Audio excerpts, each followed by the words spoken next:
Todos, bienvenidos y bienvenidas a este curso del Instituto para la Democracia y el Municipalismo por una filosofía de combate, agitando el imaginario político.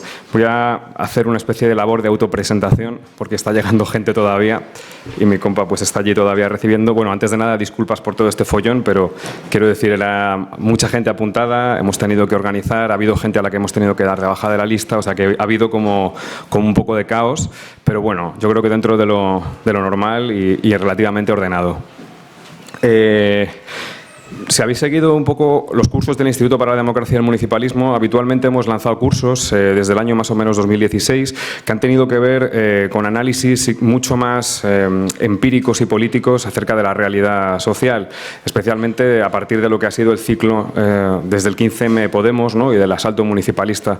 Hemos elaborado análisis o cursos que han tenido que ver con quién manda en Madrid, es decir, analizando las redes clientelares que articulan, digamos, la metrópoli madrileña. Hemos analizado cursos intentando trazar una analogía entre lo que fue el 15M y el proceso de la transición. También hemos abordado acontecimientos como el Mayo del 68 desde diferentes ópticas.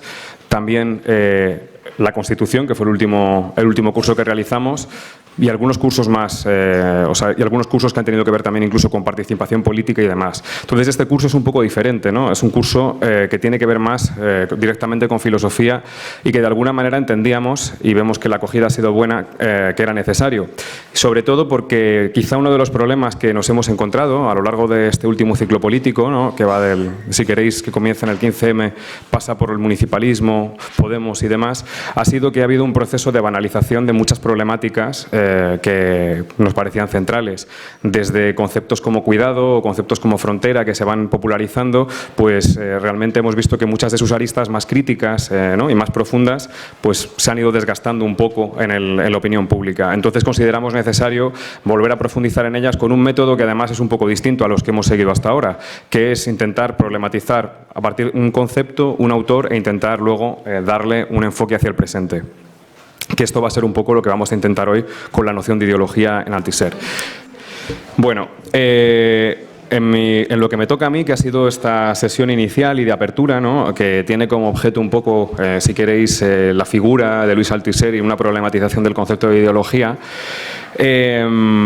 pues es una sesión que me apetecía a mí personalmente dar bastante, sobre todo porque creo que Althusser, el año pasado fue su aniversario de su muerte y prácticamente pasó desapercibido en España, y yo creo que algunas de sus conceptos o algunas de sus problematizaciones son muy interesantes, y sobre todo hay partes de su obra que son bastante desconocidas en España, y me atrevería a decir que en general, o al menos no se ha trabajado mucho sobre ellas, más allá de entornos académicos. Hablo sobre todo de, bueno, ahora os lo mostraré mejor, pero hablo sobre todo de lo que podríamos denominar un segundo Althusser. Bueno, en esta sesión, que se titula Ideología, lucha de clases y azar, Althusser, políticas del encuentro más allá del Estado, lo que os propongo, o lo que os voy a proponer, tenéis un texto, había un texto, digamos, básico para esta sesión, que os envió con los materiales. Me imagino que no lo habréis podido leer mucha gente, otra gente sí, además es un texto un pelín complejo, así que esta sesión puede servir también como introducción o para que podáis desplegar una lectura más enriquecida de ese texto, pero quienes lo hayáis leído quizás podáis aprovecharlo mejor también.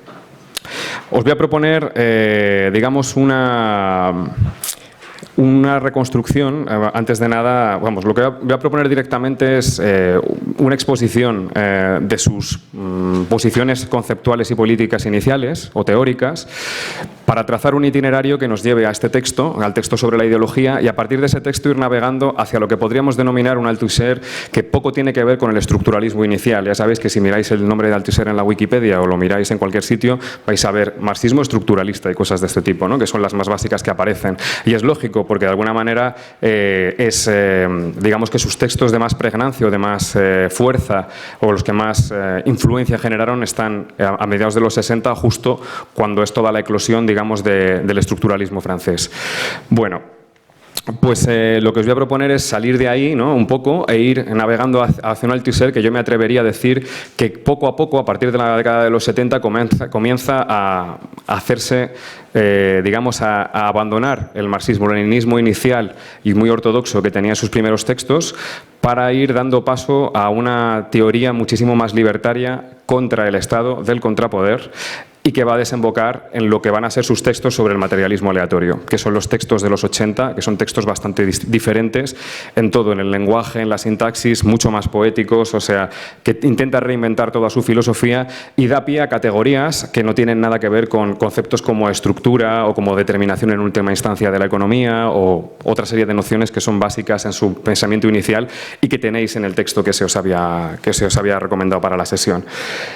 Bueno, el parteaguas en esta biografía rápida que os acabo de hacer va a ser mayo del 68. Me imagino que podéis haceros una idea de lo que supone para un marxista ortodoxo atravesar el umbral de mayo del 68, y eso va a generar yo creo que un revulsivo importante en su pensamiento.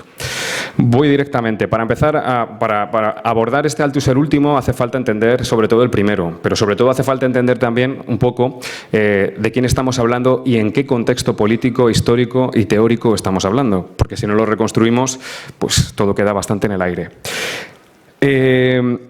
Yo os voy a proponer 3 líneas de contextualización. Voy a intentar ser lo más breve posible, pero luego podemos profundizar más en ellas si os apetece. Pero me parece que tienen que quedar más o menos claras para entender desde dónde parte. Estas líneas de contextualización, una es histórica y tiene que ver con el deshielo del estalinismo, es decir, tiene que ver con 1956 y con lo que podemos considerar como el comienzo del proceso de desestalinización de la URSS. Otra cuestión tiene que ver más con, si queréis, con elementos interiores a la tradición marxista o con cuestiones de tendencia política y teórica, ¿no? La inclusión, digamos, de Althusser dentro de lo que podríamos denominar, como ha hecho Perry Anderson, el marxismo occidental. Esto aclara bastante su relevancia política y teórica, o incluso su incapacidad política y su hiperrelevancia teórica. Después abundaremos en ello. Y una última cuestión que es importante es entender la importancia del estructuralismo en su pensamiento y para entender estos puntos de partida, ¿no? O sea, el peso del estructuralismo francés en el desarrollo del marxismo, digamos, de Althusser, donde para mucha gente de la época o de ese periodo decir estructuralismo y decir marxismo eran cosas absolutamente opuestas, es decir, era una cuestión cuasi inconciliable. Hablamos de los marxismos de la praxis, de los marxismos humanistas, que ponen de relieve otra serie de cuestiones que poco tienen que ver con un intento de profundización en la teoría materialista de la historia. Voy a ello. Althusser es hijo, si queréis, de una época, que es la época del deshielo, y de ese 1956, que es totalmente ambivalente, o si queréis, que es, en cierto sentido, 1956 supone la lectura por parte de Nikita Khrushchev del informe sobre Stalin, es decir, es el 20º Congreso del PCUS, y en ese congreso lo que sucede es que Khrushchev saca a la luz el informe secreto con todo, digamos, con toda la barbarie del estalinismo. Entonces, como podéis suponer, es un revulsivo brutal dentro de la URSS y dentro de la órbita de los diferentes partidos comunistas que orbitaban en torno del bloque occidental. Esta cuestión es importante porque, bueno, el documento es accesible, podéis acceder en red a él. Si lo leéis, básicamente es una especie de anatematización del estalinismo y una especie de convertir a Stalin en un chivo expiatorio de todo lo que ha sido su violencia y barbarie dentro de la URSS, porque eso es lo que fue.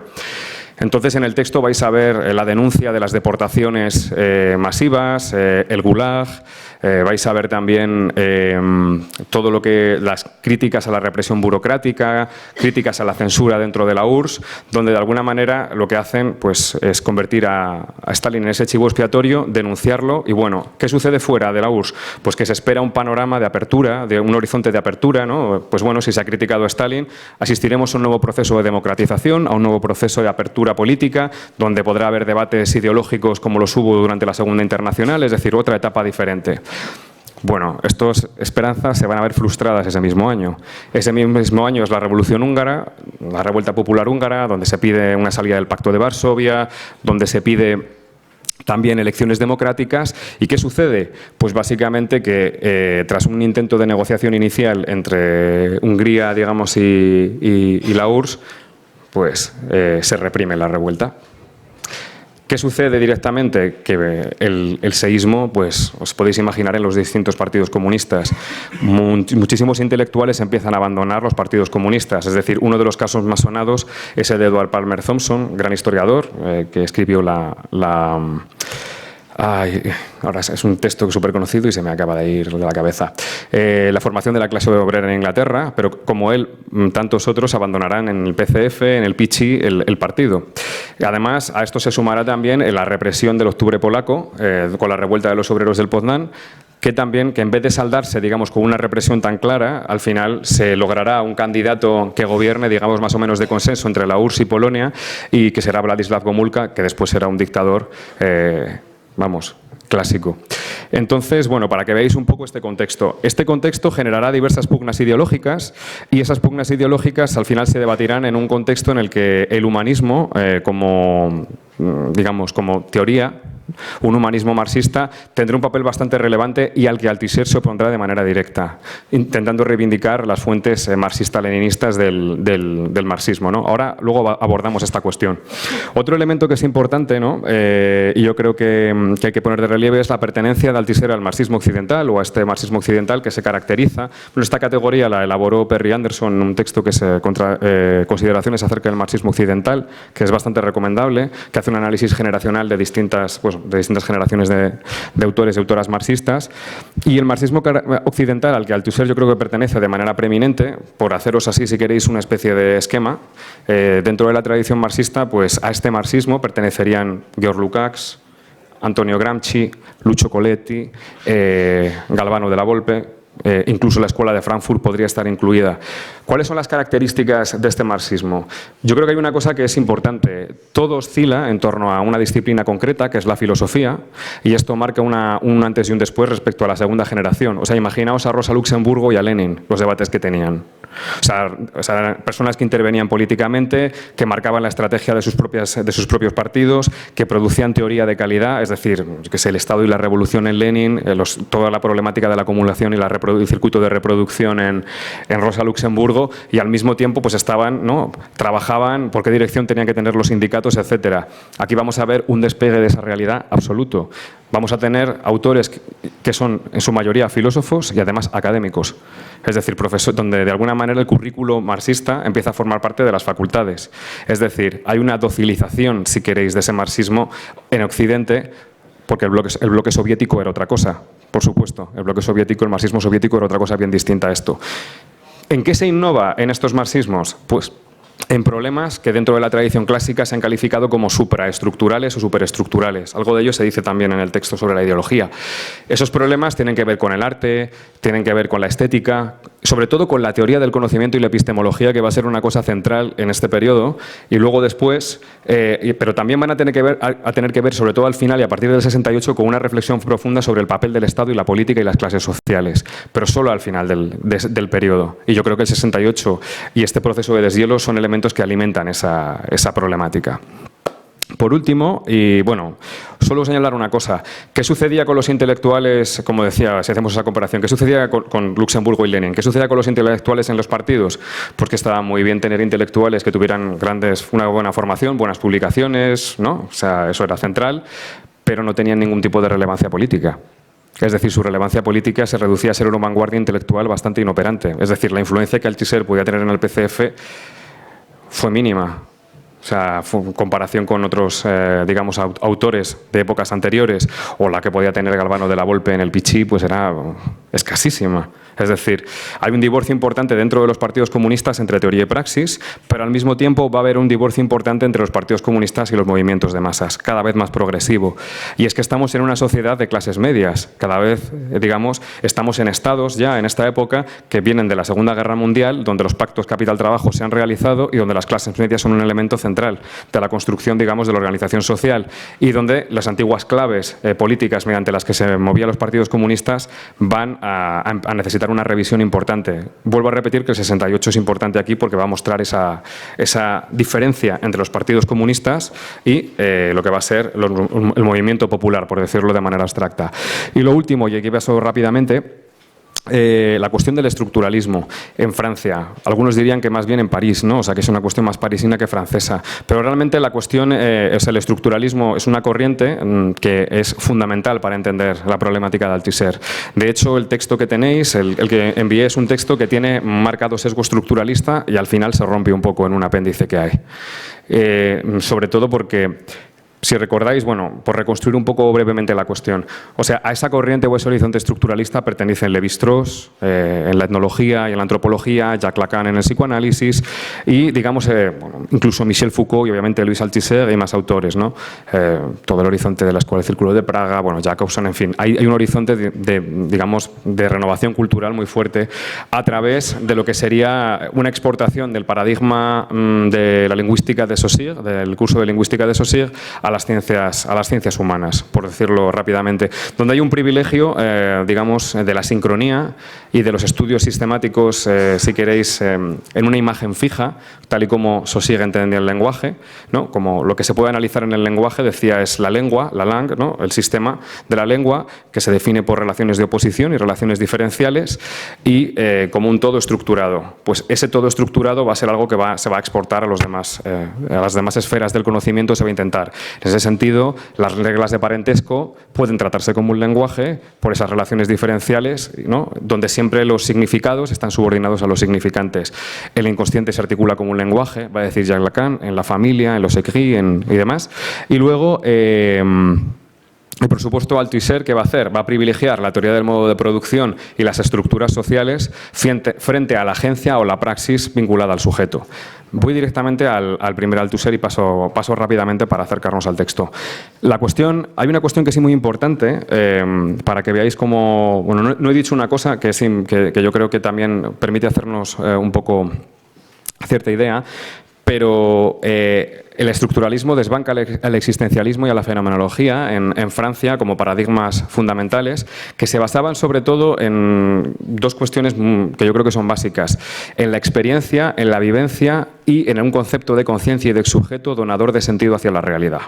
Es decir, y estos conceptos van a ser radicalmente borrados en el estructuralismo, donde el sujeto es un efecto de una serie de estructuras. En el caso del sujeto, por el inconsciente, ¿no? El inconsciente, que se articula como un lenguaje, produce un sujeto, digamos, los mitos producen sociedades, o formas de articulación y de intercambio dentro de esas sociedades, y las estructuras sociales, o sea, la economía, si vamos al lenguaje marxista, ¿no? Pues eso, la superestructura y la infraestructura, es decir, la economía y luego la esfera política, la esfera jurídica y la esfera cultural, todos esos elementos producen también cierto tipo de sujetos en una sociedad dada.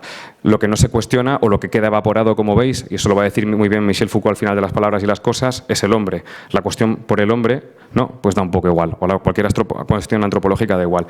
Althusser, de alguna manera, es hijo de estos tres elementos, ¿no? Del marxismo occidental, de la coyuntura de 1956 y de ese trasvase de la fenomenología al estructuralismo.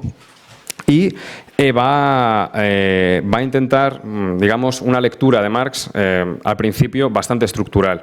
La apuesta de Althusser es una apuesta en principio bastante hermenéutica, es decir, es una apuesta de lectura de textos, es decir, intentar renovar la teoría marxista a través de una relectura de los textos canónicos del marxismo.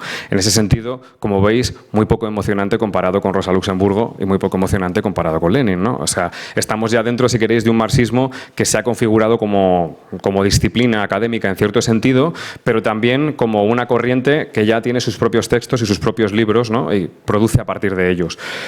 Hay una cuestión interesante y política aquí en este tema y que tiene que ver con el interior del Partido Comunista francés, pero también con la época.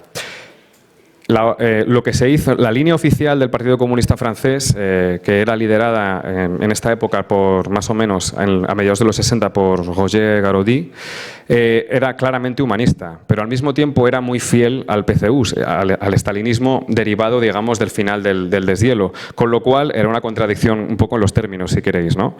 O sea, de alguna manera se obedecía a un partido, filoestalinista, pero la cobertura exterior hacía valer el humanismo, también pensando en una estrategia a la larga de vinculación con otros sectores sociales que luego dará lugar al eurocomunismo y demás, ¿no? Para que lo tengáis un poco así en mente.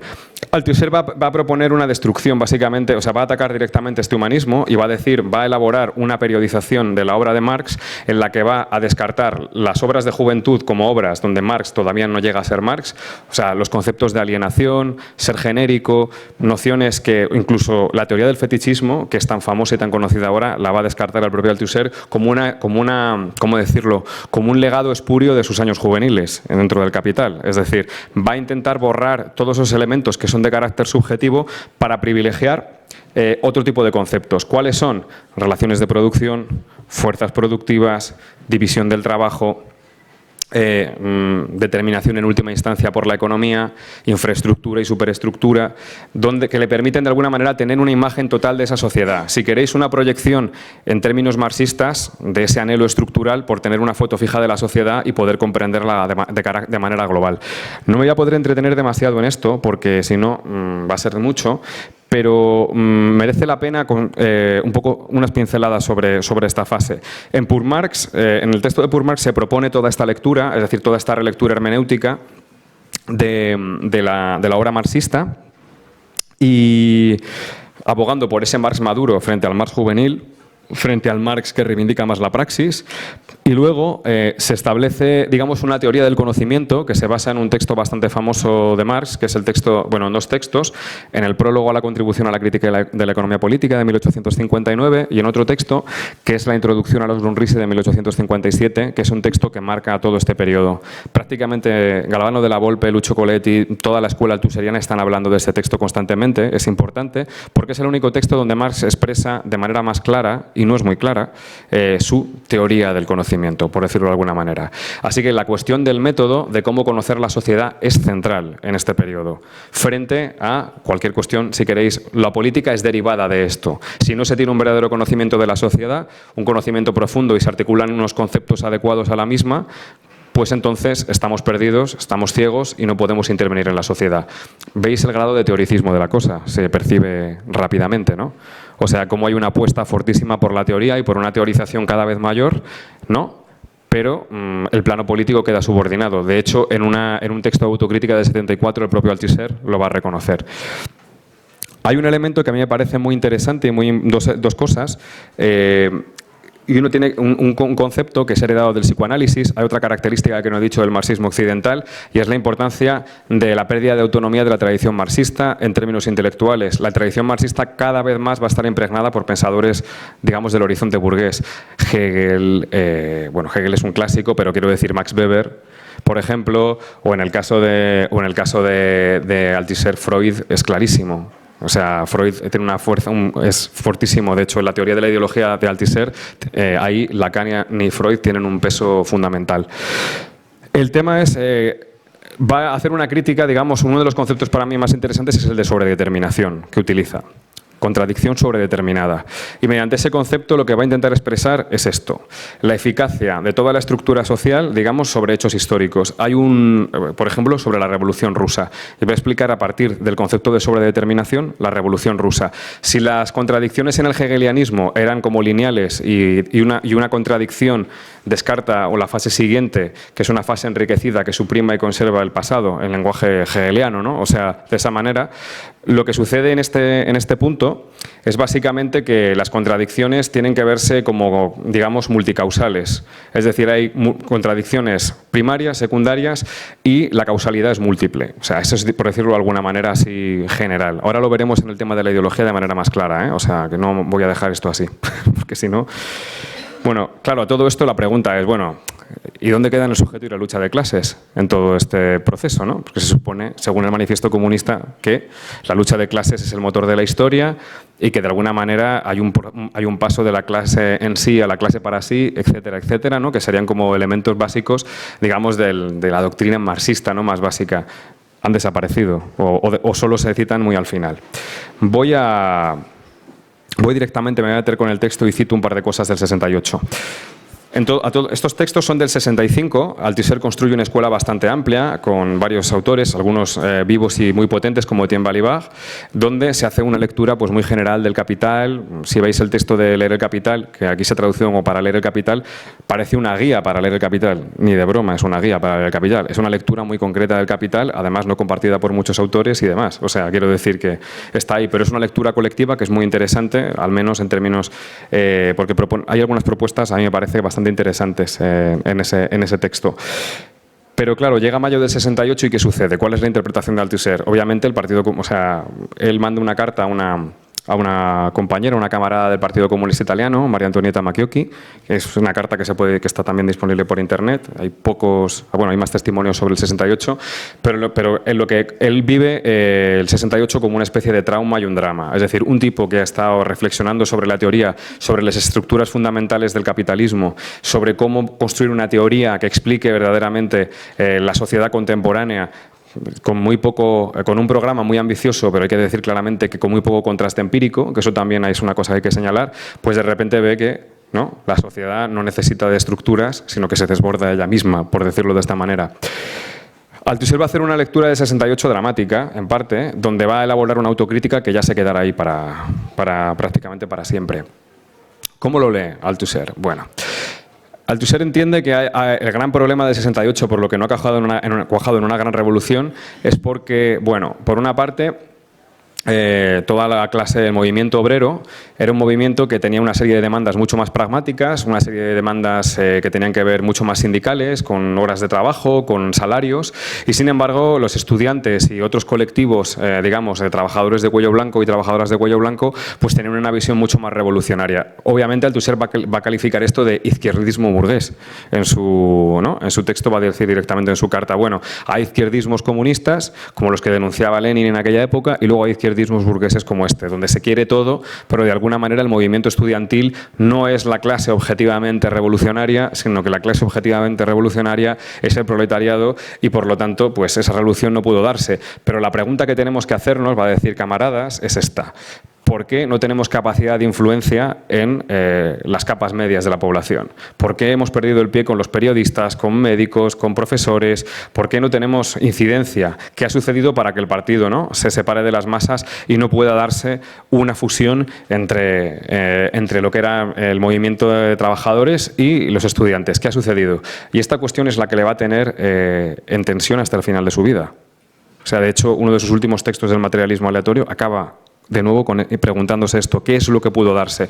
Obviamente él analiza causas muy generales, el imperialismo es muy problemático, siempre incide en que entre los jóvenes no se sitúen, tal, y bueno, al final lo que de alguna manera lo que va a suceder es que va a tener que interrogarse por cuestiones más de carácter ideológico para ver por qué no ha cuajado esa revolución, y eso es lo que se trata en el texto. Entonces, el texto de ideología de aparatos ideológicos del Estado se escribe en el 69, post 68, y hay un punto, si veis en el texto al final hay un apéndice que introduce todo el tema de la lucha de clases, pero en principio el texto no lo introduce. ¿Cómo intenta dar cuenta Althusser de esta fractura, de por qué no ha habido una revolución en esa época? Pues básicamente porque por el predominio de la ideología de la clase dominante. Va a decir él, lo que impide que se construyan vínculos, lo que impide que se haya construido una organización sólida va a ser, digamos, el dominio de esa ideología de la clase dominante. Pero él va a entender la ideología de una manera bastante sui generis. Es decir, si vosotros comparáis el concepto de ideología de Althusser, que es una teoría general, y yo me arriesgaré a decir que integral, que aborda conceptos como los procesos de subjetivación y otra serie de cuestiones, y lo comparáis con Lukács o con el propio Marx, es decir, es bastante distinta, o al menos intenta ser bastante más global o estructural. Si el concepto de ideología es un concepto, como me imagino que muchas y muchos sabéis, bastante antiguo, no lo inventa Marx, no se inventa en la tradición marxista, lo inventa Destutt de Tracy, y bueno, que es digamos que estoy pensando que es el siglo XVIII, y donde, digamos, él lo hace pensando en una ciencia de las ideas ilustrada, pertenece a la Ilustración, y, bueno, intentando construir una teoría de las ideas y de la percepción que se oponga a, digamos, intentando construir una protociencia de la administración racional, vamos a decirlo así, más o menos. Y luego tiene diversos cambios, adquiere esa tonalidad negativa, ¿no?, que tiene, donde parece que ideología siempre es algo falso, donde ideología es... De hecho, ese discurso lo comienza a popularizar el propio Napoleón frente a Destutt de Tracy y otros autores de la época, y se carga con ese sentido. Marx tiene, digamos, una concepción que tiene que ver con la falsa consciencia de la realidad y con la propiedad de los medios de producción intelectuales por parte de la clase dominante y su hegemonía cultural. Y en Althusser va a tener unas características distintas. Para empezar, Althusser en el texto lo que viene a decir, lo que hace es, la pregunta básica es, bueno, tenemos una sociedad y esta sociedad, como viene a decir en el texto, si todo el mundo, hasta un niño sabe que una sociedad no puede reproducirse si no es capaz de reproducir sus relaciones de producción. ¿Cómo se reproducen las relaciones de producción? Y se va a hacer como dos preguntas. ¿Se reproducen en el trabajo, en la empresa? ¿Se reproducen durante el proceso de trabajo? Y va a decir, no, ¿tiene algo que ver la reproducción de los medios de producción con, ¿no? O sea, digamos, del ciclo, de parte del ciclo del capital con la reproducción ideológica? No. Pues entonces, ¿dónde se sitúa la reproducción de esas relaciones de producción? Es decir, ¿qué es lo que hace que las relaciones de dominación capitalista se perpetúen constantemente? Y él dice, bueno, no lo encuentro en el trabajo. No lo estoy encontrando inmediatamente en el trabajo, no lo estoy encontrando en los lugares habituales donde la tradición marxista lo está buscando, así que tiene que estar en el campo de la reproducción social. Tiene que estar en un campo que es diferente, aunque luego incida también sobre la propia producción, pero tiene que estar en otro lugar. Y es aquí donde él empieza a dar vueltas a una cuestión básica, que es esa. ¿Cómo se reproduce la cualificación de la fuerza de trabajo? ¿Cómo se reproduce su explotación y su sometimiento? Esta es la cuestión del texto, básicamente. Es decir, ¿cómo aceptamos nuestra servidumbre? Por decirlo de manera más directa. Y él va a decir, bueno, habrá que examinar otra serie de cuestiones que no son directamente las que se han examinado. Es decir, a la hora de ver la reproducción, por ejemplo, de la fuerza de trabajo, el salario, desde luego, permite la reproducción material, pero esta no es el fundamento. ¿Dónde está? Va a recuperar la tópica entre infraestructura y superestructura en el texto, si lo habéis seguido un poco.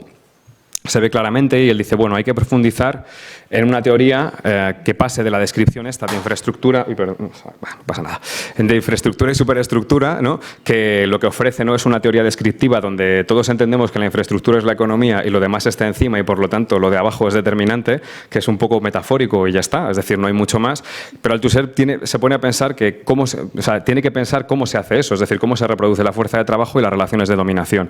Entonces intenta profundizar en la teoría del Estado.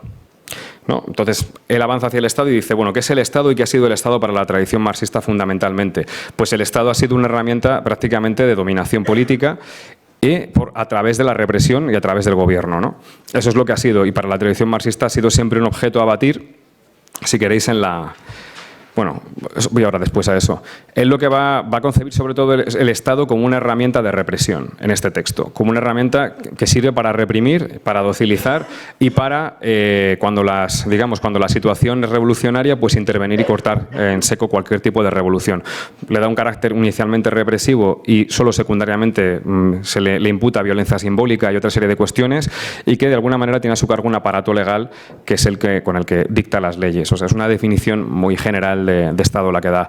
Va a distinguir entre aparato de Estado y poder de Estado y va a elaborar, si queréis, esa trayectoria clásica filoleninista, ¿no?, que él hace en el texto, donde dice, bueno, entonces se plantea, ¿qué es lo que ha hecho la tradición marxista cuando se ha enfrentado con el tema del Estado? Pues bueno, la trayectoria que nos dice más o menos Lenin es que, bueno, lo primero es que hay una confrontación con el Estado cuando la situación es revolucionaria, la clase ocupa el aparato del Estado, ocupa el poder del Estado, pero al mismo tiempo tiene que destruir el aparato de Estado y transformarlo por uno nuevo para al final extinguir el Estado. Si queréis, es bastante ortodoxa esta mirada, ¿no? O sea, más o menos.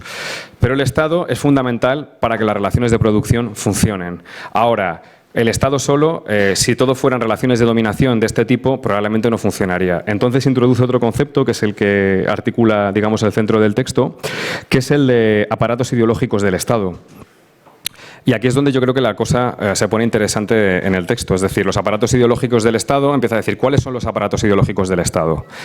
No, frente a este aparato de Estado, la Iglesia, las escuelas, los medios de comunicación, la familia, también, ¿no?, los sindicatos y los partidos. Todo lo que entra también dentro del marco del Estado. Recordamos que estamos en ese Estado keynesiano, más o menos, donde el Estado tiene una intervención también muy importante en eso que tradicionalmente se ha llamado la sociedad civil. De hecho, estos aparatos habitualmente se consideran, ¿no?, como pertenecientes a la sociedad civil. Pero para Althusser van a ser el eje fundamental en el que se produce la ideología, o en el que de alguna manera la ideología de la clase dominante hace pie.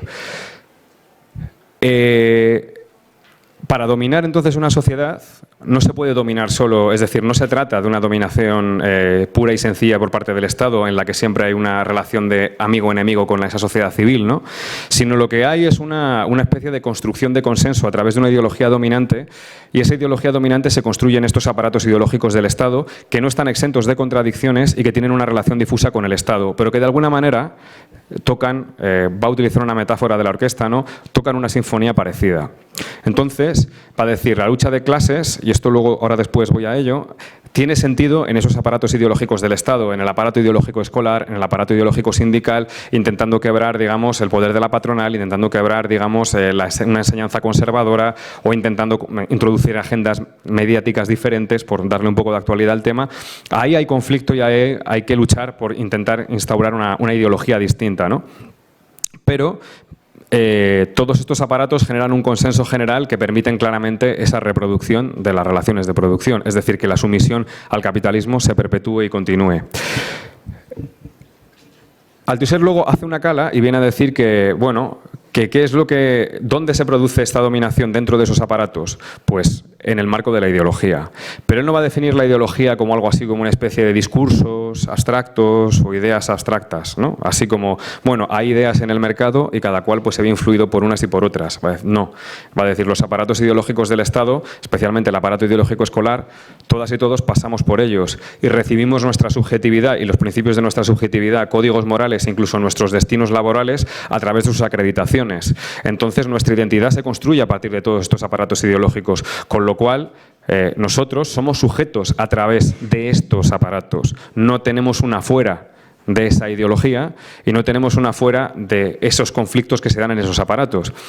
Y ahí arriesga como dos cosas interesantes. Hace una crítica a la teoría clásica marxista que viene a decir que la ideología, aunque esto podría matizarse, que la ideología no es nada, que la ideología es un discurso abstracto o imaginario sobre la realidad, porque tiene su historia fuera, porque había que contrastarla con datos empíricos y la ideología se desvanecería.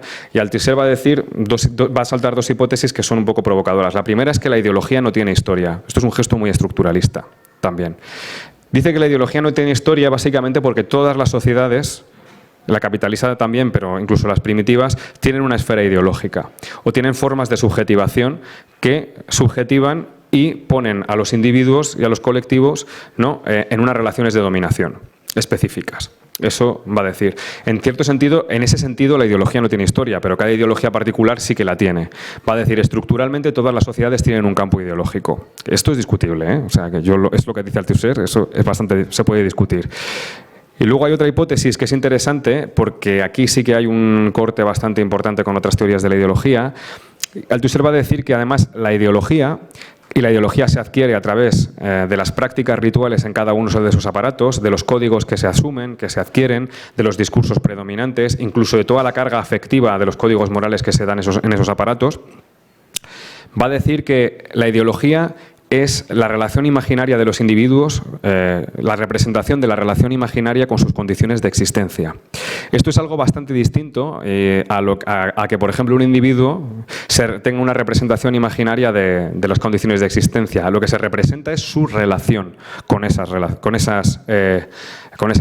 sociales. Y es algo bastante distinto, y aquí introduce dos cosas. La ideología, por tanto, no es una especie de engaño masivo que me impide ver la realidad, ¿no?, sino que es una estructura social que habla de esa relación. Eso es lo que dice Althusser. Y tampoco puede hacerse una especie de hermenéutica donde desde dentro de la ideología, descifrando un par de cosas, podamos salir de ella sin más. Y aquí introduce su carácter hiperestructural y su teoría fuerte. Solo la ciencia marxista es capaz de elaborar un corte con la ideología, permitirnos concebir la sociedad como una totalidad social y a partir de ahí, porque va a decir que esto es más discutible todavía, porque la ideología, porque la ciencia no tiene sujeto. Esto es una cosa muy estructuralista, ¿no? El discurso científico no tendría sujeto y los demás sí. Bueno, esto es una cosa bastante discutible. Solo a partir de ahí, ¿no?, de ese discurso, se puede clarificar, digamos, la visión, ¿no? Y se puede entender cuáles son las relaciones sociales en las que nos hayamos circunscritos y circunscritas.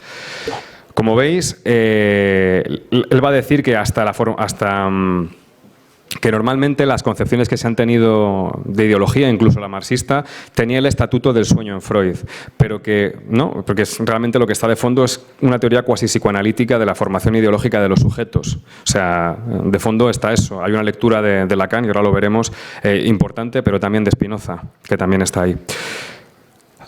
Yendo al tema, para no irme mucho por las ramas, que me voy, lo que va a hacer Althusser en su teoría de la ideología es decir que la ideología o el campo ideológico, como os decía, se reproduce en todos estos aparatos y que la ideología es plenamente material, porque lo primero es el acto, lo primero son las prácticas ideológicas y solo después vienen las ideas. Que cualquier concepción idealista, digamos, de la ideología es absurda, que lo que viene primero son los ritos, los rituales en cada uno de los aparatos y luego después todas esas ideas. Yendo a otra cuestión, que tiene que ver con la formación de la subjetividad, tenemos ahí todo lo que es la teoría de la interpelación, que luego Judith Butler va a hacer también una lectura de la misma. La teoría de la interpelación lo que nos viene a decir, o si queréis, por resumir el final de la teoría de la ideología de Althusser, va a decir Althusser en el texto: no hay práctica sino en y por una ideología, y no hay ideología sino por y para sujetos. Lo que va a decir es que como esos aparatos ideológicos del Estado nos construyen como sujeto, la categoría de sujeto se convierte en un elemento central. Y ese elemento central, hablamos de un sujeto que se cree libre, que se cree como centro de iniciativas y demás, solo puede de alguna manera reconocer ideológicamente lo que se presenta ante él. ¿No? O sea, opera a través de relaciones de reconocimiento con los otros y con la realidad, pero desconoce de alguna forma, porque yo creo que lo que apunta aquí Althusser, o sea, desconoce de alguna manera su propia estructura subjetiva y cómo las estructuras sociales lo están constituyendo, ¿no? Que sería un poco lo que está en el meollo de la cuestión. Usted se cree libre, es un tema muy clásico dentro del espinocismo también, o de la filosofía de Spinoza. Usted se cree libre solo porque tiene conciencia de su deseo y conciencia de sus voliciones, pero no entiende básicamente qué es lo que está estructurando su propio deseo, sus propias voliciones y demás. ¿Qué es en lo que debería profundizar para intentar liberarse de las mismas? ¿No? Esto es lo que está un poco de fondo. El gran problema para Althusser es que sitúa ese proceso de liberación en la ciencia. Luego abandonará esto, pero lo sitúa ahí, y ese es el gran problema en este punto. Como si no tuviera que pasar por la doctrina marxista, por toda esa conceptualización, para después intentar deshacer el nudo de esa subjetivación donde uno está subordinado, ¿no? Eso sería el tema. La constitución ideológica para Althusser es prereflexiva, es decir, es preconsciente en ese sentido. Entonces, todas esas prácticas, todos esos códigos nos constituyen. Deshacernos de ellos y romper con las relaciones de dominación es lo que está en el fondo del texto y que no acaba de decir. Solo lo va a decir al final. Va a decir, la lucha de clases, todo esto, la reproducción social, tiene que entenderse desde la perspectiva de la lucha de clases. Solo desde la lucha de clases, es decir, solo luchando contra el capitalismo en todas sus formas, puede de alguna forma, podemos intentar desubjetivarnos de estas relaciones de dominación y intentar construir una narrativa nueva o distinta.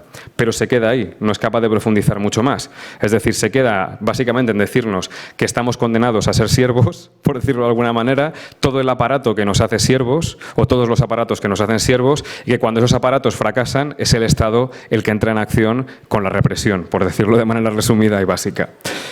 Salto directamente al final porque me estoy enrollando mogollón. Y bueno, ¿qué sucede? Como veis, la teorización del Estado, que es un Estado represivo, básicamente, y de estos aparatos ideológicos, es interesante porque reintroduce una teoría de la hegemonía mucho más estructurada, ¿no? Si veis el texto, pues eso es interesante. Y una teoría del sujeto que, como veis, es bastante pasiva, en principio, donde viene a decir Althusser, bueno, todos somos interpelados. Pone el ejemplo de la ideología cristiana, pone, ¿no? No sé si lo habéis hecho un vistazo al texto, no lo voy a reproducir porque es un poco largo, pero pone el ejemplo de la ideología cristiana, ¿no? Como forma ideológica, donde el gran sujeto me nombra sujeto y donde yo, a través de una serie de prácticas de reconocimiento, lo reconozco como dador de mi nombre, etcétera, etcétera, ¿no? Y introduzco un código moral. Lo que le va de alguna manera a sentar peor a Althusser es, y lo veremos en los siguientes textos, son las ideologías vinculadas al Estado y las ideologías de servicio público. Ya, ¿no? Esas ideologías funcionariales que tienen que ver mucho con la clase media y que hacen que la clase media sea la clase funcionarial por excelencia, la clase cuyo destino es estar en el Estado. Voy un poco a esta parte última.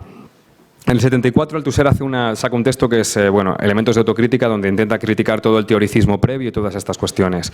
Pero lo más interesante de este periodo acontece en el 78 en un debate que tiene con la gente del Pichi, con Norberto Bobbio, con Ingrao y con más gente, que habla de la cuestión del Estado o del problema del Estado. También escribió un texto en esta época que no sale hasta mucho después, no sale cuando él está vivo, que se llama Más dentro de sus límites, que es muy recomendable, donde hace una crítica bastante radical al concepto de Estado. Y aquí es donde empieza el proceso ese que os decía, de donde la lucha de clases empieza a hacerse más patente y donde hay un proceso de libertarización de su pensamiento.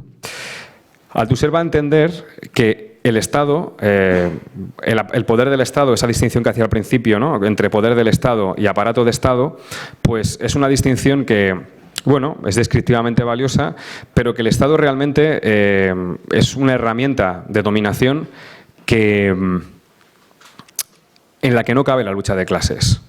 Esto es bastante fuerte. Es decir, está diciendo básicamente que meterse en el Estado de manera pacífica en unas elecciones o introducirse de otras maneras en el Estado, sin más, bueno, pues probablemente atravesar el Estado o intentar explotar las contradicciones del Estado desde dentro, por decirlo así, no va a ser la estrategia, porque el Estado está diseñando básicamente para bloquear esa estrategia.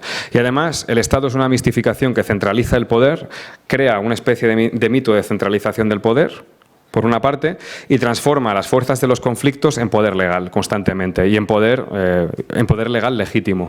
Y eso hace que el Estado pues, sea una herramienta que hay que batir y que hay que destruir, pero que está diseñada perfectamente para estar ajena a la lucha de clases y dominar a la lucha de clases al mismo tiempo. Como veis, aquí la cosa empieza a ponerse más interesante. Porque, claro, de entender al principio esta cuestión ideológica, ¿no?, que el Estado es el arma de represión, pero ahora verlo directamente como un lugar que no es el lugar operativo para la lucha de clases, va a seguir manteniendo que los aparatos ideológicos lo son, pero va a apostar cada vez más porque sea la conflictividad social y la lucha social lo que sirva para ir más allá del Estado.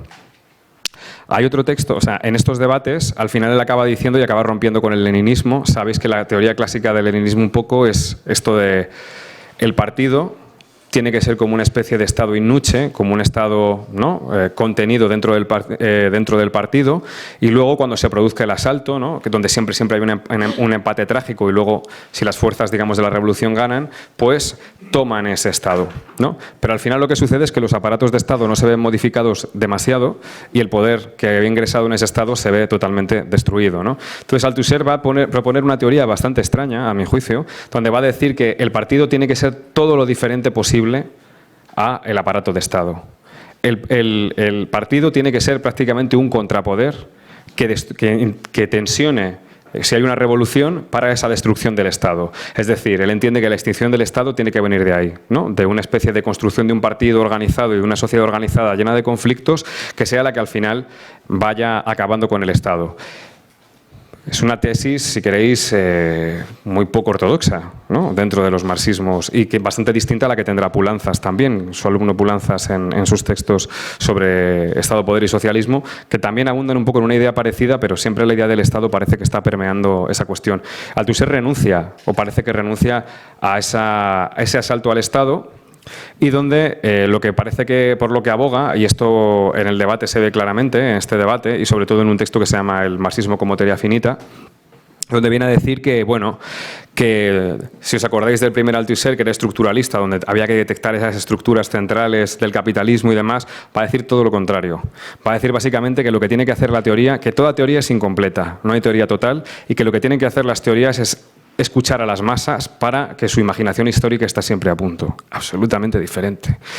Hay una influencia fundamental en ese Althusser del operaísmo italiano y de todo lo que está sucediendo en Italia, donde de alguna manera le obliga a replantearse todo y tiene que tener que pensar en términos de contrapoder, en términos de luchas sociales, y donde su visión, si queréis, más partidista se va disolviendo. Él nunca resuelve esta contradicción, pero a lo que parece que invita en los textos es a la reinvención de formas de contrapoder más allá del partido, o a la construcción de alianzas de clase que están más allá de la forma partido. Se ve bastante, y con esto voy a terminar, en este texto. Tenéis una traducción de ese texto también en los materiales, que se llama Para un materialismo aleatorio, que es un texto ya del 82, donde Althusser, para pensar cómo sería una alianza de clases en el capitalismo tardío, ¿no?, en los años 80, con todo el neoliberalismo pujante, vuelve a pensar a través de Spinoza, vuelve a pensar a través de Maquiavelo, vuelve a pensar a través de incluso de Hobbes, incluso de Heidegger, que es un personaje bastante extraño en esta tradición, para intentar mostrar, y sobre todo de la tradición atomista. El texto merece la pena leerlo porque hay un salto cualitativo en su escritura y además es otra idea. Donde... coges el micro ahí, me da un poco de miedo eso. Ya me he dado cuenta. Que este texto, lo interesante que tiene es que intenta pensar la alianza de clases y a través de... O sea, esto es bastante... vais a quedaros un poco flipadas y flipados con esto, pero acude al atomismo antiguo de Demócrito y al concepto de clinamen, es decir, el clinamen, para hacer una composición de lugar, ¿no? El atomismo, digamos, en el atomismo de Demócrito, los átomos por toda la eternidad van girando, ¿no?, en el universo, se chocan y en ese choque se genera un vórtex y construyen un mundo, ¿no? Como veis, una acepción superontológica de lo que es un encuentro. En el caso de Lucrecio y en el caso de Epicuro, lo que tenemos son como una lluvia de átomos donde se produce un clinamen en un momento dado, que es una desviación, y se genera un mundo también, ¿no? Este modelo, que es un modelo que se basa sobre todo en la contingencia y no en la necesidad, va a ser lo central para Althusser. Va a decir, hay que abogar por intentar construir ese mundo a partir de las alianzas posibles que podemos construir de clase. El 68 está todo el rato de fondo, ¿no? Es decir, entre estudiantes, entre colectivos, entre la clase trabajadora, y construir un mundo. Intentar dar forma a un mundo con sus propias reglas. Renuncia a cualquier teleología, renuncia a cualquier determinación en última instancia, ¿no?, que era lo que antes hacía de manera fuerte, ¿no?, lo que hacía valer, donde de alguna manera la contingencia, lo sorprendente y si queréis, lo contingente, lo sorprendente y lo azaroso ocupa el primer plano. Lo interesante para mí, o desde mi punto de vista de Althusser, si pensamos también la teoría de la ideología, es que está busca formas de introducir esa subjetivación rebelde, ¿no?, una subjetivación diferente, y al final acude, si queréis, al vocabulario filosófico. Yo creo que de una manera un poco desesperada se pueden hacer varias lecturas de estos textos últimos, como textos que no asumen claramente lo que está sucediendo en el comienzo del neoliberalismo y que postulan una teoría muy abstracta de cómo se tienen que generar los encuentros, ¿no?, los encuentros sociales alegres.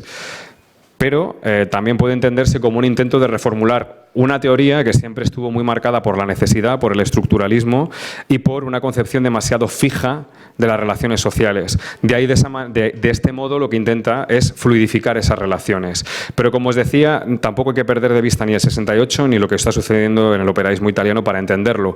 Parece que lo que intenta teorizar es formas de movimiento, formas de alianza que ya no pasan por el partido, y formas de contrapoder que tienen que construir un mundo. Ya no se habla ni siquiera de Estado, que parece alternativo tanto al Estado, ¿no?, pero a través siempre de la lucha, por decirlo de una manera así general. La pregunta que nos deja, si queréis un poco, y con esto voy cerrando, es, entonces, ¿no?, ¿cómo construir una subjetivación disidente? ¿Desde dónde? ¿Desde qué lugares?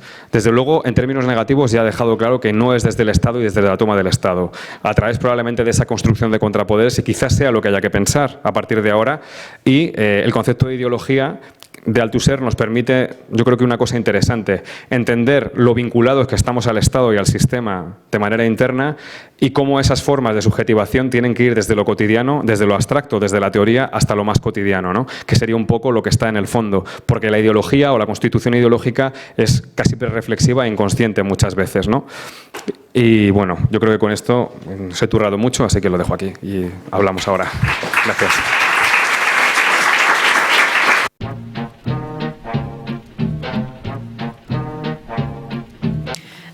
En el texto dice que el Estado está fuera de la división entre el público y el privado. ¿Qué significa eso? Yo no he entendido. Gracias. El Estado, precisamente porque es el eje de la soberanía y porque tiene el poder, como diría Carl Schmitt, de decretar el estado de excepción, está más allá de la división entre derecho público y privado, porque es el origen de la división entre derecho público y privado. Y los estados que vienen, digamos, después de la Segunda Guerra Mundial conservan esa potestad y esa capacidad de decretar el estado de excepción y situarse más allá de esos ejes. No sé si me explico bien. Sí. Vale. O sea, el Estado, o sea, en la medida en que el Estado puede decretar un estado de excepción y puede saltarse sus propias normas para, por ejemplo, intervenir en un momento en el que, por ejemplo, el terrorismo de Estado, o por ejemplo, o sofocar una revolución o una revuelta. Bueno, el Estado y la soberanía del Estado son quienes decretan qué va a ser el derecho público y el derecho privado, y como fuente de los mismos se sustrae a los mismos en cierto sentido, aunque siempre se instituye, ¿no?, como una pantalla en la que parece que es el origen sobre todo del derecho público, etcétera, etcétera. Pero de alguna manera lo que hay de fondo es una relación de violencia fundamental. El Estado nunca deja de tener el monopolio de la violencia tanto física como simbólica. Y eso es una cosa que no hay que perder de vista, yo creo. Y ahí Althusser introduce esta cuestión de pasada, pero ahí está. Se escucha, sí. Bueno, que si podrías empezar dando unas pinceladas sobre la pregunta final que decías que nos lanzaba un poco, sería interesante, ¿no?, decir algo sobre esto, porque, jolín, es una cosa súper importante y que al final todos cuando leemos este tipo de textos, yo creo, que nos dejan un poco por los suelos, ¿no?, como sujeto, es como, jolín, decirnos algo que podamos hacer en cuanto a esto. Y bueno, al final el gran debate que le surge a él en el mayo del 68, que creo que es algo súper actual también, en cómo podemos constituir el sujeto revolucionario, que obviamente a partir del mayo del 68 no es ya solo un sujeto revolucionario, sino que hay muchos sujetos revolucionarios, pero es realmente, o sea, es posible que haya muchos sujetos revolucionarios, y cómo puede constituirse un sujeto revolucionario que no sea solo la clase obrera en un capitalismo que acoge la diferencia y la aprovecha. O sea, es decir, sabemos toda la crítica, pues, del feminismo liberal, etcétera. Gracias. Una pregunta más. Pues yo entiendo que él dice, pues, ideología no tiene historia. Significa que él habla de ideología eterna, ¿sí? Como la conciencia, pues porque habla de una estructura. Eso significa que, por ejemplo, en budismo o en otras sociedades podemos encontrar la misma estructura, sujeto grande y sujetos pequeños, todo lo mismo, o podemos analizar ideología en el mismo... sí. Sí, como eso. Gracias.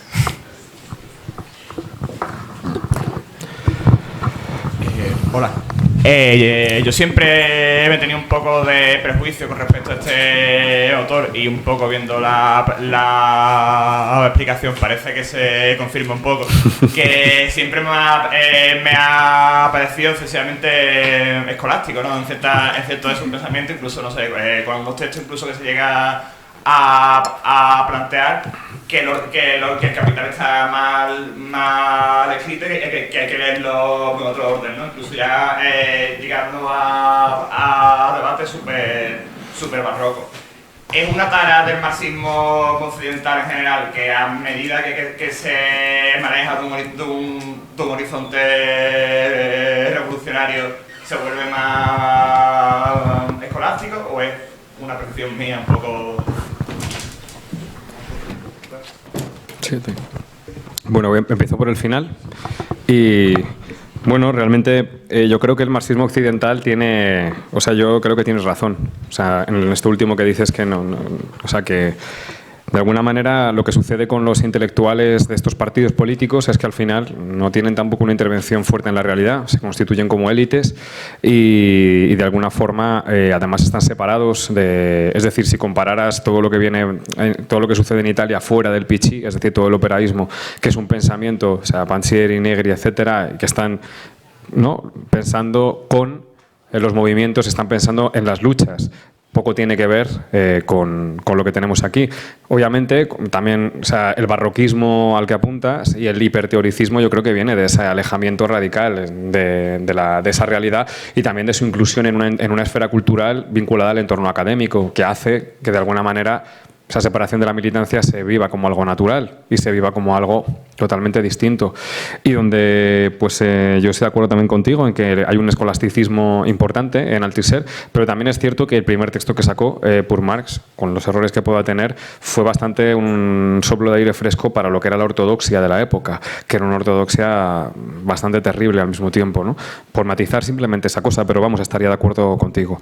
Respecto a la cuestión de la ideología como estructura que comentabas, yo creo que aquí hay un problema básico que tiene que ver con el propio estructuralismo de Althusser en el texto.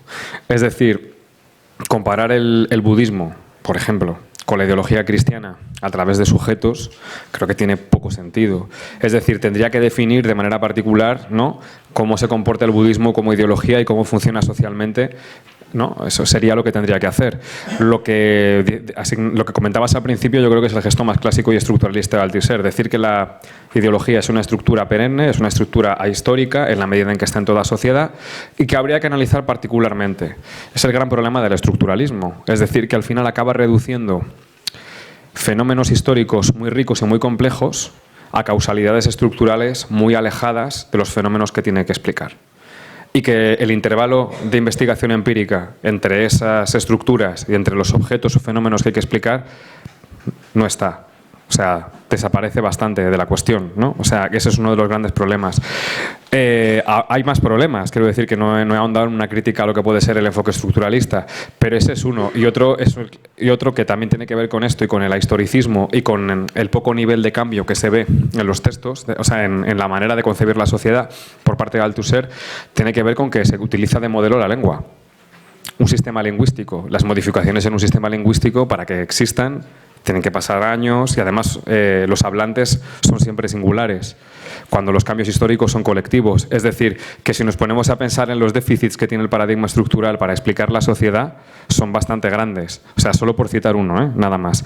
Pero respecto a lo que decías, tendría que hacer falta una investigación empírica y yo creo que no hay correlación entre el budismo y el cristianismo. O sea, habría que inventarse otro tipo de funcionamiento ideológico. Él coge lo que le viene más a mano.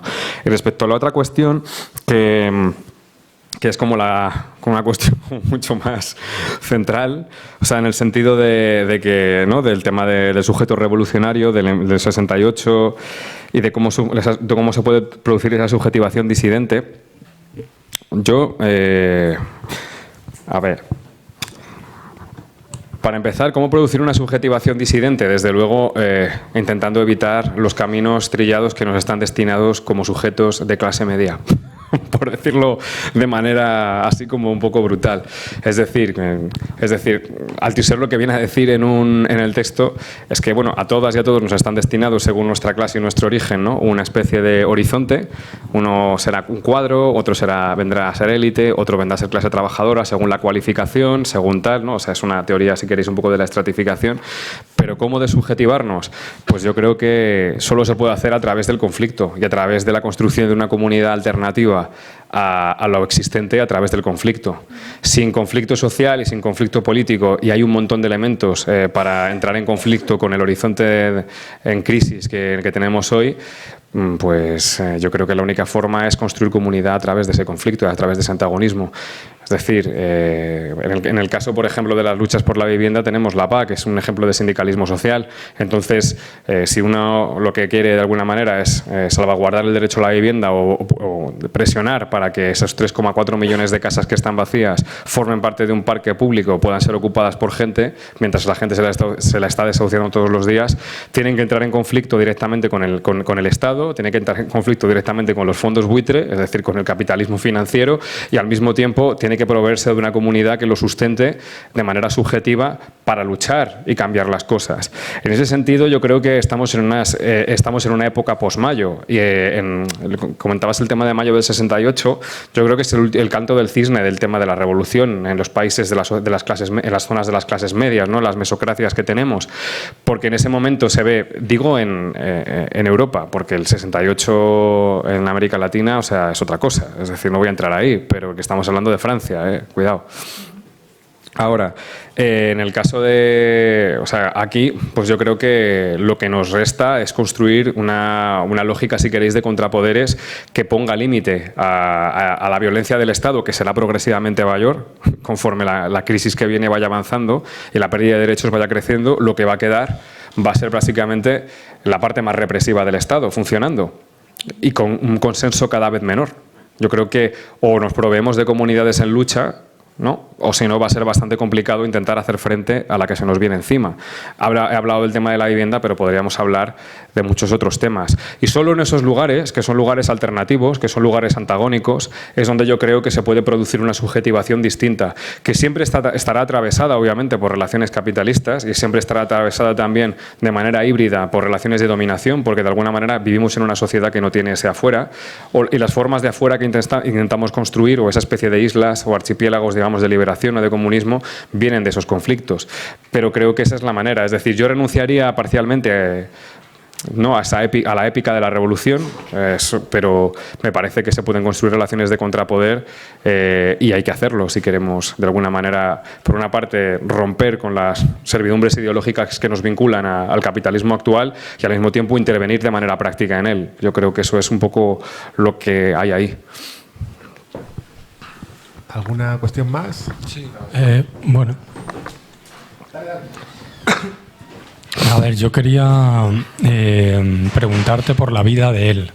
O sea, creo que, no sé, es importante tener en cuenta que, según lo que parece, era un hombre de un trato bastante difícil.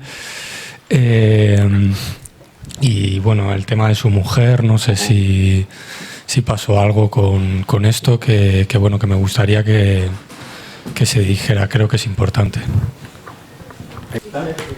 Sí, yo lo que quería plantear era, en principio, un poco lo que decías recién, tenía que ver con el trabajo de Tomás Ibáñez. Tomás Ibáñez lo que plantea es que este tema de la revolución, como la gran revolución que vendrá y etcétera, en este momento no es tan factible de pensar, y de alguna forma poder desencadenar de ahí para aprovechar las determinadas grietas que da el sistema y justamente tener esas pequeñas revoluciones, pequeñas revueltas, esas cuestiones puntuales. Y por otra parte, algo que me interesaba era, es verdad, esta separación que hace, como este divorcio que hace con respecto al tema de Lenin y el Estado. Ahora, podríamos decir, esta parte en general, esta etapa de Althusser no es algo muy promocionado, no es algo muy difundido. Primero quería saber por qué, si obedecía a que no convenía que esto se supiera, digamos, para quienes tenían Althusser como un eje fundamental del marxismo, y por otro lado, si esta etapa libertaria puede ser que Althusser estuviese como yendo hacia algo así como un comunismo libertario. No sé si llegaste a comentar un poquito, bueno, cuando estabas hablando sobre la violencia simbólica, si podrías poner un poco de conversación a Bourdieu con Althusser. Y viéndole la tendencia que tenía desde un primer momento, no sé si del marxismo cultural de Thompson que estabas hablando, luego pasando por Bourdieu, si haces como una lógica histórica de lo que viene siendo Althusser, ahora mismo, ¿con quién se podría poner en conversación? Sí.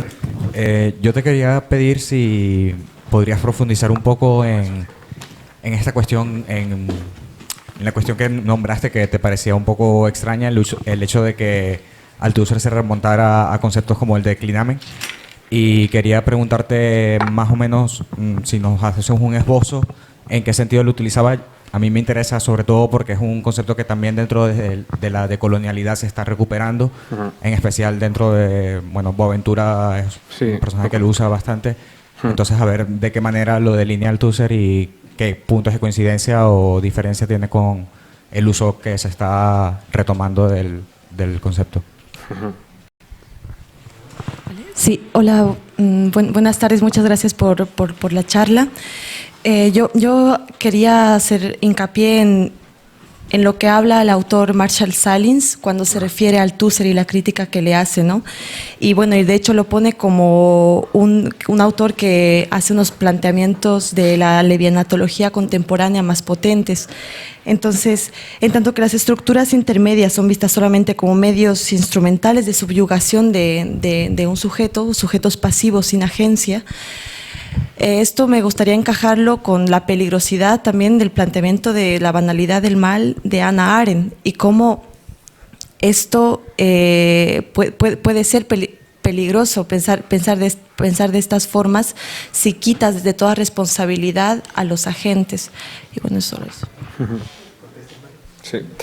Bueno, voy a ir contestando. Muchas gracias por las cuestiones, que son bastante enjundiosas y la verdad darían para mucho. Voy a empezar por el primer tema, por el tema biográfico, que me parece importante señalarlo. No lo he señalado porque al principio, en uno de los textos que os envié, que es mío, que es una introducción así como muy general y más periodística, sí que lo cito, pero me conviene detenerse en esta cuestión bastante, o al menos un poco. Si vosotros vais a la obra de Althusser, hay un texto que se llama El porvenir es largo, se tradujo así, aquí, L'avenir dure longtemps, y ese texto es una especie de autobiografía alucinógena al máximo del autor. Es prácticamente un relato bastante, pues, ¿cómo decirlo? O sea, realmente Althusser, o sea, lo que padeció desde joven era un trastorno esquizoafectivo bastante importante. Es decir, es casi, si queréis, una especie de trastorno bipolar que tiene una tendencia hacia la esquizofrenia. Era una persona bastante compleja, bastante complicada, o sea, si recorréis ese relato y todo lo que dice de sí mismo, también hay que entender que no es una autobiografía al uso, es un relato tremendamente delirante. Tiene partes que son legibles, tiene partes que son bastante complicadas de insertar. Althusser siempre tuvo una tendencia a una depresión bastante fuerte a lo largo de, digamos, se puede ver en su vida y en las biografías que hay, a través de las cartas también, y sabéis que de hecho una de las cosas que marcó a Althusser como maldito fue el asesinato de su esposa Helen Rittmann en el año 82, y donde se decretó el no al lugar por la enajenación mental de Althusser.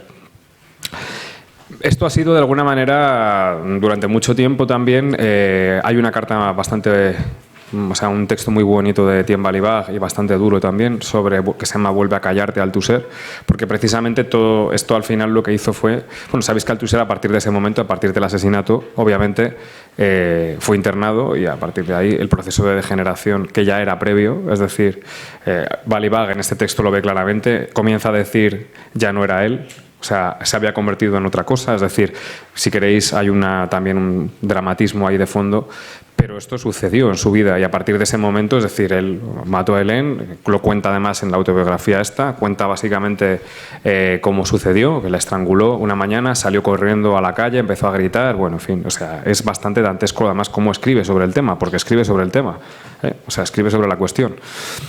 Y bueno, pues eso sucedió y yo creo que Althusser siempre fue un tipo bastante problemático a lo largo de su vida y en sus relaciones. O sea, fue una persona...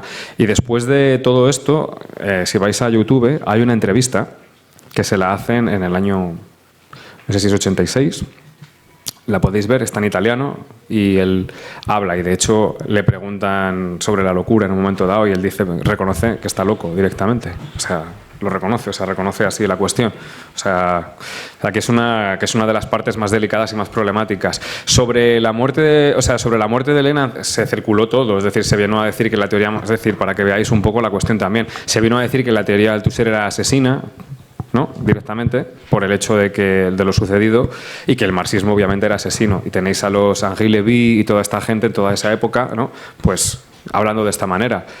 Lo que se cuestionó en un momento determinado, la coartada, o digamos, que es lo que, ¿cómo decirlo? Lo que se vino a decir, lo que venían a decir algunos de los críticos de la cuestión es que el non-lieu no estaba tan claro, ¿no? Esa fue la sombra de duda que se arrojó siempre, que no estaba tan mal.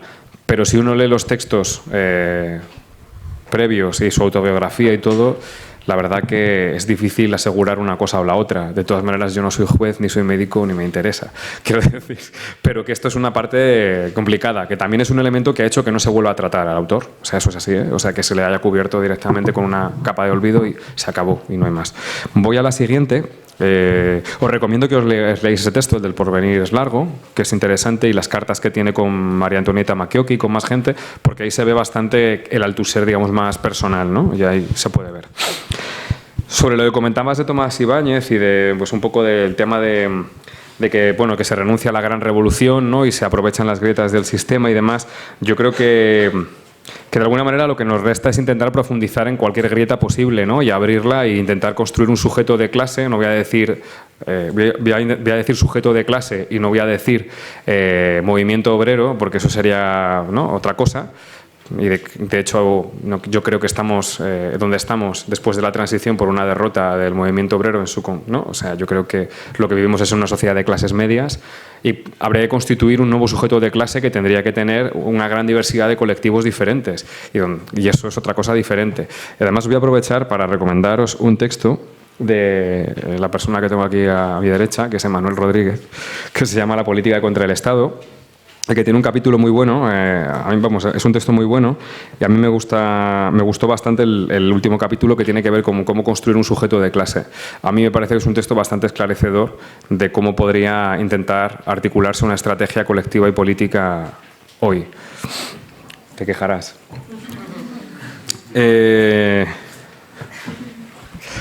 Voy a ir al tema sobre el tema de la etapa libertaria, porque no se conoce. Yo creo básicamente porque fue sepultado Althusser durante mucho tiempo, y ponerte a investigar en sus textos sobre cuando empieza a discutir con el Partido Comunista Francés, sobre cuando habla de la crisis del marxismo, sus debates con la gente del Pichí, todo este horizonte, pues de alguna manera quedó sepultado en una etapa y no salió básicamente por respeto al partido. El texto de Más dentro de sus límites, por ejemplo, y muchos textos se quedaron ahí porque si no iba a ser una ruptura bien sonada.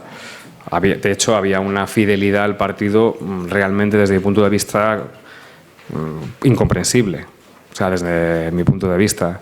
Pero era un hombre que había hecho su apuesta después de la Segunda Guerra Mundial, que por cierto Althusser estuvo 5 años en un campo de concentración, que no lo he dicho, también, ¿no? Eso fue superviviente de la Segunda Guerra Mundial y estuvo en la Resistencia. No rompió nunca. Pues yo creo que no se conoce de esa manera, y luego lo de la etapa, hablar de ello como una etapa libertaria, yo creo que se puede hablar en cierto sentido, pero habría que justificarlo muy bien. Yo he intentado justificarlo de una manera, pero se podría hablar de ese proceso.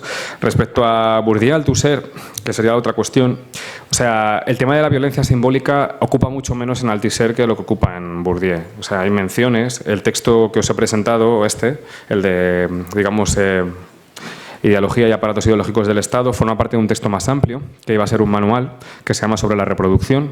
Ya se puede comprar en castellano completo, que va a ser un manual, digamos, para cuadros y demás, donde se habla de diversos temas, desde el papel del derecho, el papel de los sindicatos, se profundiza en el concepto de ideología, el papel de la filosofía, o sea, son varias cosas, y se cita también el tema de la violencia simbólica, pero no tiene un desarrollo como sucede en Bourdieu, es decir, no hay una teoría del campo, pero sí que hay una cosa que es interesante. La teoría del campo de Bourdieu y la teoría del campo ideológico en Althusser, no en este texto, sino en textos previos, son contemporáneas. Y son contemporáneas porque hay vasos comunicantes entre las dos. O sea, toda la teoría que él elabora para hablar del campo ideológico en Marx y cómo Marx, en el Marx juvenil, va evolucionando, parte de una teoría del campo ideológico que no acaba por desarrollar del todo, y que se puede ver quizá en Pierre Masséguet y en otros autores como más desarrollada, que se ocupan de la teoría literaria, o aquí en España en la obra de Juan Carlos Rodríguez, que es uno de los grandes althusserianos españoles, en la teoría de la producción ideológica, se puede ver más esa ampliación del campo ideológico y los vasos comunicantes con la teoría de Bourdieu. Pero yo creo que por una afinidad política, teórica, clara y de paradigma, o sea, en ese momento. Pero no hay mucho más escrito explícitamente sobre la violencia simbólica. Lo que sí podríamos decir es que ambas son teorías de la reproducción, o que buscan cómo se reproducen relaciones de dominación en campos diferentes. La cultura Bourdieu, por ejemplo, la moda, cómo utiliza, ¿no? O en el campo literario, y en Althusser se centra básicamente en el campo ideológico. Si vamos a lo que comentabas antes de lo último, que comentabas como que con quién podría... O sea, hablabas del diálogo o no diálogo entre Althusser y Thompson, creo que te entendí... Sí, porque el primer Althusser lo vi como, bueno, vi como su paso publicante que luego sí. en el segundo en Bourdieu, ¿no? Entonces, si dices que es contemporáneo, pues ahora no sé si Juan Carlos Rodríguez no lo conocía, pero bueno, que a lo mejor hay alguien que le esté poniendo ese pensamiento ahí. Contemporáneo en ese punto dices de Althusser para que cambie de pensamiento, ¿no? Yo creo que tiene que ver más, o sea, él tenía una afinidad importante con Michel Foucault y con Jacques Derrida, es una relación de largo recorrido la que van a tener, pero yo creo que tiene que ver más con una atención a los conflictos políticos del periodo y una influencia italiana importante cada vez más. O sea, eso está ahí. Y una cosa sobre el tema Thompson. Si se comparara este Althusser segundo con la crítica que hace Thompson al primer Althusser, hay muchísimos más acuerdos entre Thompson y Althusser, en este segundo Althusser, de lo que parecería, ¿no? de esa disputa tan agria que sucedió en el texto este de la pobreza, la miseria de la teoría, ¿no? de Thompson contra Althusser, que es recomendable leerlo, es un poco excesivo, pero es recomendable. Luego, sobre el tema de Klinamen y lo que comentabas de la teoría de Boaventura, un poco... si quieres perfilarlo un poco, básicamente en Althusser no ocupa muchas páginas. Es un concepto interesante básicamente porque el Klinamen sucede en un lugar inasignable, en un momento que tampoco es asignable y que azarosamente algo se provoca. De hecho, hay gente que lo ha acercado a teorías ya más cercanas a los fractales, a un montón o incluso a la autopoiesis, es decir, no sé, como otro tipo de teorías que no tienen tanto que ver con esto en principio. Pero el uso del Klinamen que hace Althusser, sabéis que el primer texto de Marx, su tesis doctoral, era diferencia sobre los programas entre Demócrito y Epicuro, donde aboga por Epicuro frente a Demócrito. A Demócrito lo ve como un mecanicista y Epicuro como entiende el Klinamen, Marx en ese texto de manera así un poco extraña, como la autoconciencia del átomo que muy hegelianamente se sale de la línea y se transforma. ¿no? Y transforma y genera un mundo o una especie de colisiones. En el caso de Althusser le sirve para pensar que lo primero no es el orden, sino que lo primero es el desorden, o lo primero es la subversión y no la ordenación, digamos ontológicamente, y a partir de ahí es cómo se producen y se provocan las cosas, por un salirse de la línea o de las líneas trilladas, ¿no? Por decirlo así de manera general, pero no tiene un contenido más profundo. De todas maneras, o sea, los textos de Demócrito se pueden encontrar, ¿no? Está el Dies Crances, el clásico, y los textos de Epicuro también, la epístola a Pitocles, que es la que tiene como más el desarrollo un poco de la teoría atomista del propio Epicuro. Pero no tiene mucho más, no hay un contenido mucho más fuerte, salvo que hacer valer la desviación frente al orden, hacer valer el azar frente a la razón también, y hacer valer la contingencia, porque lo más interesante del materialismo aleatorio es que los encuentros se producen, construyen relaciones, pero son contingentes y pueden disgregarse en cualquier momento, por lo tanto tienen que reproducirse constantemente, ¿no? Eso es interesante, ¿no? Pensarlo en términos ontológicos, quizá. Nunca hay nada dado del todo. Siempre hay que insistir en su producción y en su reproducción y en su construcción, ¿no? Por decirlo así de manera más general. Sobre lo de Salins y el tema de los sujetos pasivos sin agencia, ¿no? Que parece que son irresponsables de sus actos, y lo de Hannah Arendt. El peligro de una teoría estructural donde el sujeto es absolutamente pasivo y donde todo es inconsciente, básicamente es que despojas al sujeto de agencia, de responsabilidad moral, en principio, pero también de autonomía.